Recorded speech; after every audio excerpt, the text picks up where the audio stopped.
Each of you were given a bunch of color pencils, Prismacolors. So those have expanded this week, or this quarter rather. In order to get smoother transitions after this dries, you may want to go in with a green pencil. Now, before I start drawing here into my homework, I'm going to come over here into my practice and I'll look at what happens with this green pencil on top of that.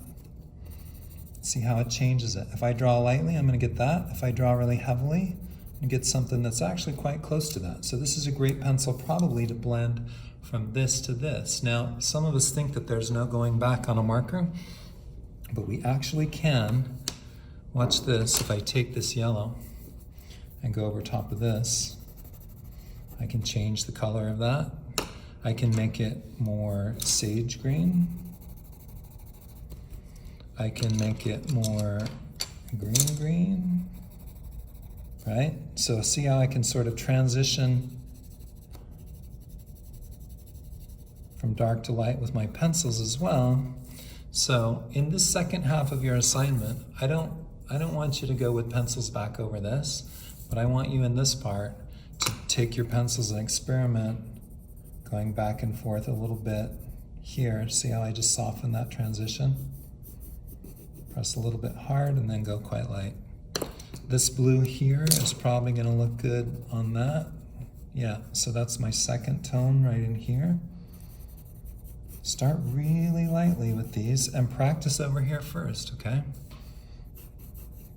It's really important to have a transition sheet so that you kind of know what's going to happen with these. It looks like then I need to go into a darker blue here. I didn't do what I taught you, right? Use that transition sheet. If you learn to use your pencils to blend, it will help you to not only get a smoother transition, but it also makes a softer texture. So if I have a marker down and I do something like a pencil on top of it, it's going to make it look a little bit more like fabric, and that's going to be really useful for sofas and wallpapers and things like that. Here I've taken a light mark and darkened it, and here I've taken a dark mark and lightened it, right? So I even can at the end, now this isn't going to do much, but if I take this white pencil here where I've made this mistake and just soften that,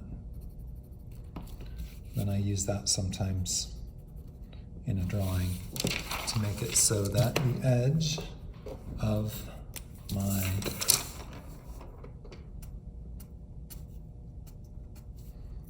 furniture looks ever so nice. All right. Have a go, see how smooth you can get some good practice with your markers. The point is to play, experiment, make a lot of marks. This page is going to be a separate piece of paper, right, over to the side, and you'll turn in something like these next week. Okay?